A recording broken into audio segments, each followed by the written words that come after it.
ta lọ̀tá Yorùbá tí kò fẹ́ ká gbòmìnira Odùduwà nation tá ń fẹ́ ṣé yóò ṣeé ṣe ni. Ta lọ̀tá Yorùbá tí kò jẹ́ ká gbòmìnira Odùduwà nation tá ń fẹ́ ṣé yóò ṣeé ṣe ni.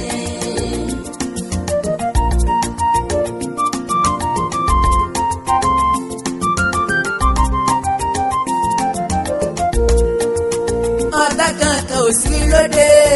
inú ilé wa lọ́tá wa o kí la fẹ́ rí gbà nínú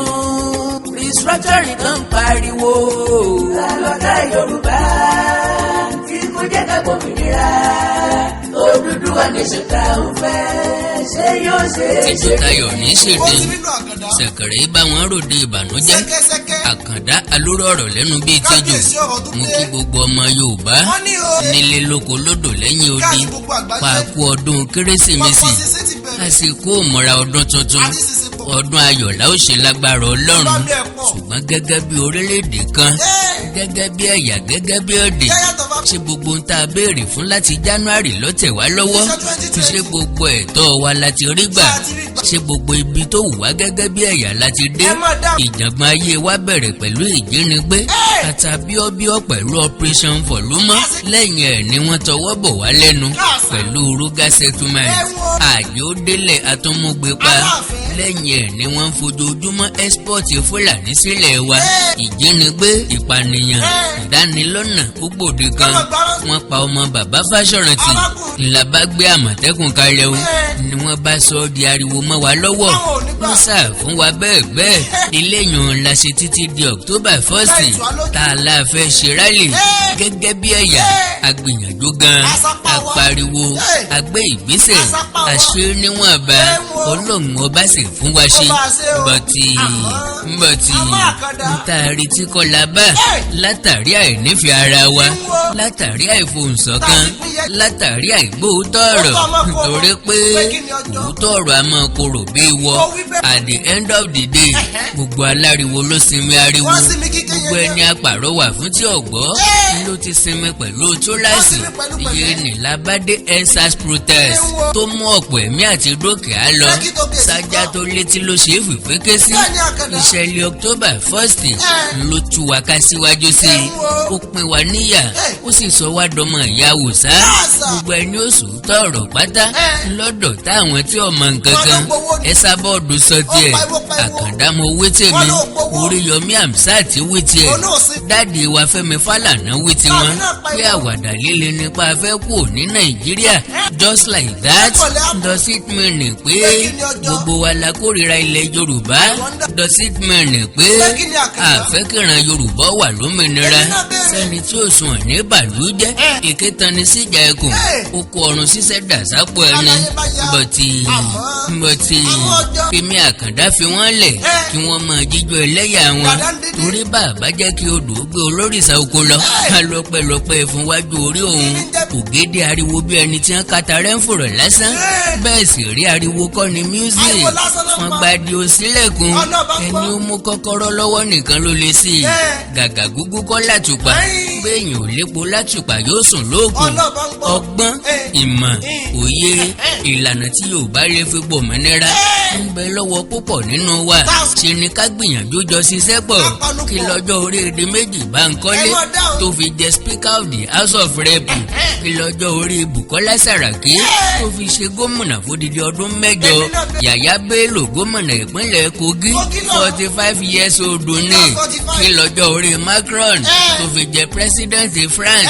èmi ò pé kẹ́ mú ọ̀rọ̀ tèmi lò ta ló gbé mi bọ̀tì iṣu àti iyọ̀ lẹ́nu ni kò ṣeé pọ́nlá kò ṣeé tú dànù ìlú agídìgbò làkàndá gbé dání ọlọ́gbọ́n nìkan ní jò ọ̀mọ̀ràn nìkan ní màdíẹ̀ torí pé wé kókò la fi ṣàwọ̀ ẹ̀ igi gamugamu la fi lù ú afọ́jú nílùú àdìsí ní jò bí ọ̀bá sì pọ́dún mẹ́ta àgbọ́dọ̀ lóya ètò mi fún ọdún 2021 nu bí Ọlọ́run bá fún mi lóore ọ̀fẹ́ mi tẹ́ wà láyé tí mo wà láàyè kẹ́ni ń fàkùdé kí lọ́nà àbáyọ ṣé yóò ṣeé ṣe àbí ò ṣeé ṣe ìtì ń fàkùdé ńlá ìrìnpọ̀ tí ń jọ méjò níyà nídàgbà kálukú ń dàgbà tiẹ̀ lọ́tọ̀ọ̀tọ̀ ni ìjàngbara Yorùbá ò lólórí bẹ́ẹ̀ sì lẹ́nu wa oko akànjó mo kùnà mo ṣe nání à ń pò ìrìn lójú kan bí adágún odò ẹgbẹ́ tá a dá kalẹ̀ wọ̀nyí ti pọ̀ lápọ̀jù lórí social media láàrin ìlú bẹ́ẹ̀ lèèyàn tó fẹ́ ṣaṣíwájú òlóǹkà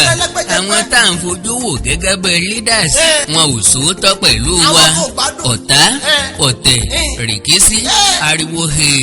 bí ẹ̀rọ lọ́gì wọn pẹ̀lú tó fa àkùdé àti tí ń fa ìfàsẹ́yìn fún wa kí wá lọ́nà àbáyọ bàbá lè kó àwọn ẹgbẹ́ wọ̀nyí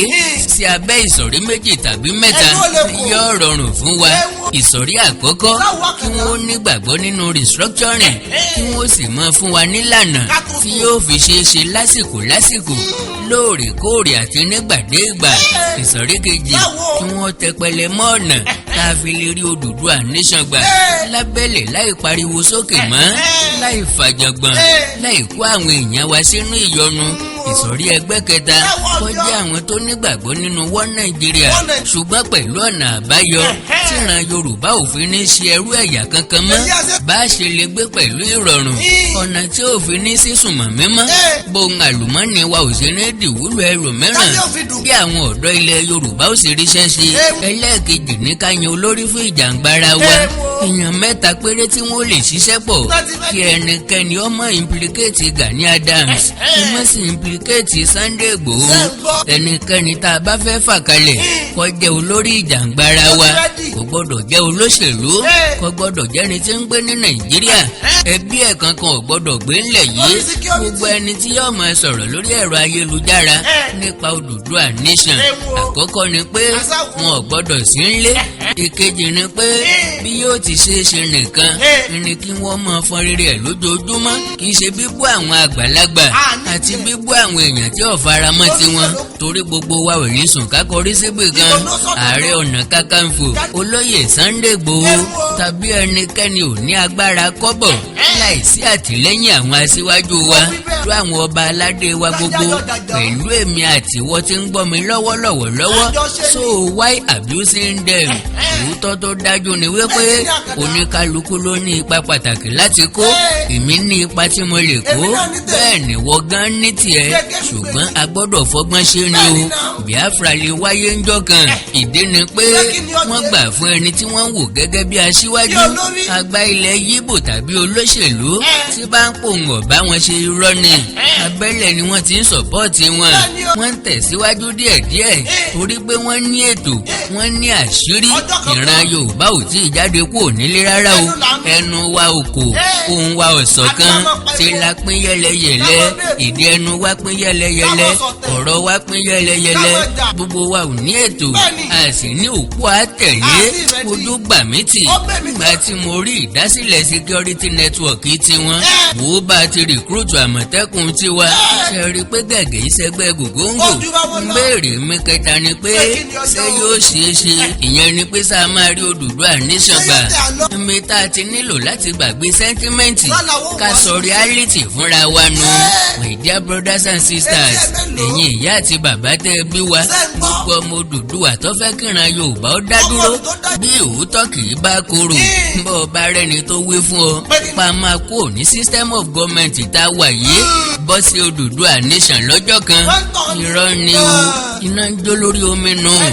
irú ẹ̀ ni ẹ béèrè pé kí n rèé kó wá bí èèyàn kan bá nírú ẹ̀ lọ́kàn àlá ni ìpele láṣọ àlùbọ́sà ètò níyan gan tó mọ tiẹ̀ àfi ká kọ́kọ́ kú ní system of government tá a wà yìí ná restructuring làkọ́kọ́ ìtọ́wà físíbù tó lè ṣẹlẹ̀ tá a bá mú ẹnu líle tá a sì pariwo tá a bá panupọ̀ tá a pamọ́pọ̀ tá a sì fún nǹkan ṣoṣo sọ̀rọ̀ torí pé òṣùṣù ọwọ̀ ló lè gbálẹ̀ mọ́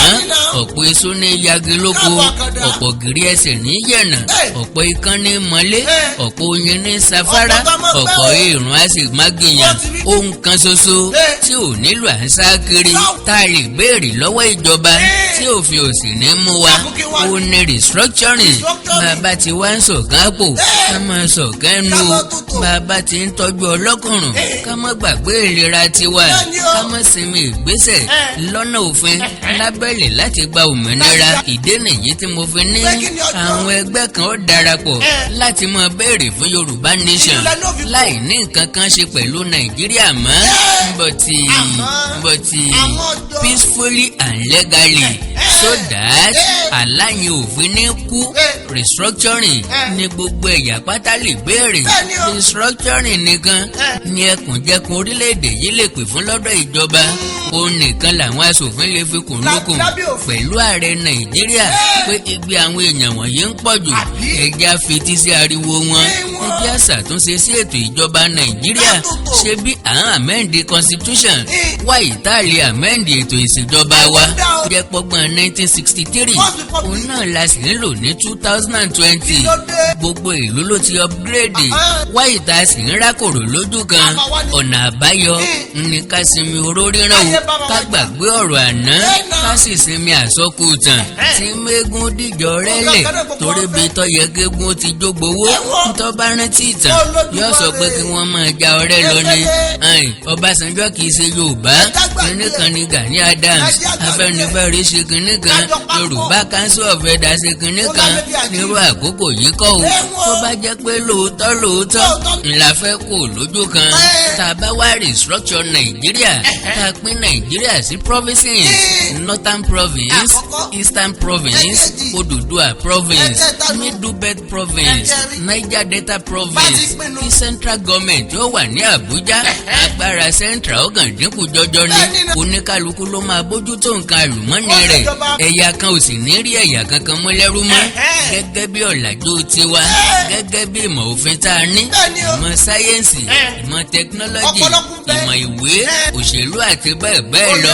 Orílẹ̀-èdè mi ọ̀wọ́n Odùduwà Province ó wà nínú province tó máa kọ́kọ́ dìde. Ọrọ̀ ajé wa máa tètè rú gọ́gọ́ sí i torí pé àwa la ní land border tó so West African countries papọ̀. Seaport àti airport ó ń gbé lọ́dọ̀ wa. Àyè ọgbà tẹkinọ́lọ́jì àti ìmọ̀ sáyẹ́ǹsì. Àtúnṣe máa dé bá ilé ẹ̀kọ́ ìjọba. Ọkọ̀ ojú irin ìgbàlódé ọ̀wọ̀lúwá. Gbogbo òpópónà tó ti bàjẹ́ ó di títúnṣe. Èdè Yorùbá yóò di àjùmọ̀lò. Òfin aṣọ ìwọ̀kuwọ̀ lọ́rùn àwọn obìnrin wa yóò fìdí múlẹ̀. Aṣọ ìbílẹ̀ tó yáàyè, aṣọ tó pèsè ìdí tó bà sírí ara yóò di wíwọ̀ fún wọn. Iná ọba wa máa dúró. Kò ní sí ìdákúrekú náà lẹ́ńtíríkì ó disappear. Second largest power line Òṣogbo lọ́wọ́. Agbófinró tiwa ò ní gba rìbá mọ́. Adájọ́ ilé ẹjọ́ wa ò ní fẹjọ́ ṣègbè. Oníṣòwò rẹpẹtẹ ó dìde. Olówó inú wọ́ pọ̀ sí i. Àwọn tí ń bẹ lókè òkun á wálé. Inú Èkó tó ti kún àkúnwọ́lẹ̀ ń kíákíá ni yóò fà. Oníkálukú wa ló máa dìvẹ́lọ̀pù ìlú àti ìpínlẹ̀ rẹ̀. Wọn ò ní pè wá lọ́mọ ìlú òkè gangan mọ́. Àjọṣepọ̀ yóò wà pẹ̀lú àwọn orílẹ̀-èdè àgbáyé àti bẹ́ẹ̀ bẹ́ẹ̀ lọ. Eastern Province máa yára dìde as well. Ṣé ẹ mọ̀ wípé wọ́n wà very much into manufacturing? Kò sí ní tẹ́ ìbò ṣe tí ò sí tọmọ ń na lábá. Kìlọ̀ wá tó rí lọ́nìṣà. Ládìpọ̀ àti Alábà international market. Ilé-iṣẹ́ oríṣiríṣi yóò dìde lọ́dọ̀ wọn. Bí wọ́n ti ń ṣe ọkọ̀ ayọ́kẹ́lẹ́ ni wọ́n máa ṣàtòpọ̀ èyí tí wọ́n kó wọlé ń pàtìpàtì. Bí wọ́n ti ń ṣe kọ̀ǹpútà ni wọ́n máa ṣe tẹlifíṣàn, rédíò, alùpùpù, kẹ̀kẹ́ nàpẹ́bù àti bẹ́ẹ̀ bẹ́ẹ̀ lọ. Olówó ńláńlá yóò tààrin wọn jáde. Ariwo Biafra yóò ròpin ìgbàgbé torí tí wọ́n ń fẹ́ Biafra fún òun ni wọ́n mọ̀ rí ṣe nírọ̀rùn. Ọ̀pọ̀ abúlé ilẹ̀ Yíbò ni yóò dìlú ńlá pápápá. Àwọn tí ń bẹ lókè òkun á sáré wálé. Yungbayungba ni ìlú ọmọ dùn. Àjọṣepọ̀ tó dánmọ́rán ó sì wà láàrin wa. Northern Province òun náà máa dìde. Nígbẹ̀yìn nínú ìdìde sókè òfin Islam wọ́n fẹsẹ̀ múlẹ̀. Sharia ọmọ ràn bí òrùn lójoojúmọ́. Àjọṣepọ̀ pẹ̀lú àwọn Arab countries ó gbilẹ̀. Èdè Gẹ̀ẹ́sì ọmọ dàfíàyìn díẹ̀díẹ̀. fúfúdè èdè haúsá pẹ̀lú èdè arabic ńlọ máa rọ́pò fẹ́rẹ̀fẹ́tì iná ìjọba wọn á dúró pẹ̀lú ìrànlọ́wọ́ solar power wọn á máa export àlùbọ́sà tàtàṣé àtàrodo tìmọ́tì iṣu èlùbọ́ ọ̀dùnkún àti bẹ́ẹ̀ bẹ́ẹ̀ lọ ọ̀kan pàtàkì nínú province tí yóò dìde ní Niger Delta ṣe bí àwọn ló lè po rọ̀bì òwò epo yóò pèsè owó gọbọi fún wọn wọn á gbé sí pọ̀tù kalẹ̀ sí Rivers àti Uyo wọn á lówó láti ṣe nǹkan amáyédẹrùn gbogbo ọkọ̀ ojú irin ìgbàlódé pápákọ̀ òfurufú 24/7 electricity generation látọwọ́ afẹ́fẹ́ ìdáná tá a mọ̀ sí gáàsì Niger Delta Ventures wọn ó sinmi agbájá ṣẹ̀wárí Medugbe province ohun àmúṣọrọ̀ tí wọ́n bẹ̀rẹ̀ látara àlùmọ́ọ́nì inú ilẹ̀ minerals development and export wọn ó di food hub fún ìwọ̀ oòrùn ilẹ̀ aláwọ̀ dúdú tourism development wọn yóò ga ju ti provinces ìdókò lọ ńbẹ̀ láti mọ rí àwọn agbègbè tọ́rẹwà káàkiri àgbáyé ni wọ́n ti mọ wá ṣàbẹ̀wò sọ́dọ̀ wọn provinces wọ̀nyí ló máa ní ẹ̀ṣọ́ aláàbò tiẹ̀ ọlọ́pàá tiẹ̀ navy tiẹ̀ air force tiẹ̀ sọ́jà tiẹ̀ ìjínigbé ìdígunjalè ìlọ́nilọ́wọ́gbà ẹgbẹ́ òkùnkùn yóò di àfìsẹ́yìn Niger Delta Scavengers Niger Delta militants Fúlàní darandaran ISWAP Boko Haram yóò di ìtàn àlàáfíà yóò gbé àga yóò sì jókòó ní Nàìjíríà ìdíje láti jẹ́ province tó gòkè àgbà jù yóò dìde láàrin wọn ìlọsíwájú adébá gbogbo wọn ètò ìkànìyàn rọrùn wọn ò ní ka ẹran méèyàn mọ́ ìjọba amọye èèyàn tí wọ́n fẹ́ pèsè iṣẹ́ fún province kọ̀ọ̀kan ló máa ní airport pẹ̀lú airline ọkọ̀ ojú irin àti bẹ́ẹ̀ bẹ́ẹ̀ lọ ẹ̀yà kan ò ní rí ẹ̀yà kejì gẹ́gẹ́ bí orogún mọ́ ibi tí oníkálukú bá ti wẹ̀ ni yóò ti romi ara ìdòwò ò ní ṣerú ìbejì mọ́ bẹ́ẹ̀ nìjà ìsìn ò ní wáyé mọ́ ìjà ẹlẹ́yàmẹ̀yà ó dọ̀rẹ̀ ìgbà kan lèmi àkàndá fi ní orí ní dúró fágbọ̀n mọ́mẹ́ ọwọ́ ní síwájú ijó àlọ́ ní síwájú ìjà orin ní síwájú ọ̀tẹ̀ ọ̀tẹ̀ ní sanmẹ́lé fógun tó bá jẹ́ nítorí ìgbé ayé ìdẹ̀rùn làwọn agitations wọ̀nyí wà fún ó yẹ kó rí màálù ọ̀tọ́mọdé mu gàrí bàbá ṣòwòṣòwò tí ó gbé ní ṣe làádágbá ẹ̀nà ẹjẹ́ á kò nínú ìpele tá a wà yìí bọ́ sí ìpele tọ́kàn ká tó máa fi ojú wo ìpele tó ga tó àkàndá alóró ọ̀rọ̀ lẹ́nu bíi tẹ́jọ́ àjàó àró awíkóńkó asọ̀rọ̀ lójú ọlọ́rọ̀ àjọ ní wá nílẹ̀ Yorùbá kó dùn kó dáa ló lè pé gbogbo wa sinmi ọ̀tẹ̀ sinmi dúkùú máa fojoojúmọ́ wá ìrẹ́pọ̀ gbogbo ọmọ Yorùbá ni o àjọṣe ni yóò pé wa kì í ṣàdáṣe ṣéjú àjùmọ̀jó ní wuyì gbogbo lẹ́sẹ̀ ijó ànìkànjó wọlé ṣe ni kíkálukú kópa tiẹ̀ gbogbo ẹ̀yin olólùfẹ́ àkàndá alóró ọ̀rọ̀ lẹ́nu bíi tẹ́jọ́ àjàó àró awíkóńkó asọ̀rọ̀ lójú ọlọ́rọ̀ ẹ̀yin ọ̀rẹ́ ẹ̀yin ẹgbẹ́ mi gbogbo mo ní kí n wé fún yín ní o pé mo ti múùfù YouTube channel mi sí àkàndá ọ̀rọ̀ awíkóńkó live àkàndá ọ̀rọ̀ awíkóńkó live àkàndá ọ̀rọ̀ awíkóńkó sì ń bẹ níbẹ̀ pẹ̀lú àwọn nǹkan tó ti wà níbẹ̀ ṣùgbọ́n tẹ́ bá fẹ́ gbọ́ nǹkan mìíràn tuntun ẹ jẹ́ a jọ pàdé lórí àkàndá ọ̀rọ̀ awíkóńkó live ẹwà èdè Yorùbá wà síbẹ̀ níbi tá a ti ń kà àwọn ìwé aládùn lọ́lọ́kan ọ̀jọ̀kan oríkì Yorùbá TV ìwé Yorùbá TV àṣà Yorùbá TV ìkórìtà kò yé mi àti bẹ́ẹ̀ bẹ́ẹ̀ lọ fún ìtanilólobó àti ìgbádùn yín nìkan ni tẹ́ bá ní nǹkan pàtàkì tẹ́ fẹ́ bá mi sọ ẹ já sọ̀rọ̀ lórí WhatsApp nìkan ni o +1 937 969 0257 +1 937 969 0257 tàbí +1 331 888 2144 +1 331 888 2144 orílẹ̀-èdè Yorùbá ò ní dàrú ìlú ẹnìkọ̀ọ̀kan wa yóò tòrò mẹ́nẹ́mẹ́nẹ́ àjùwà ṣe wò.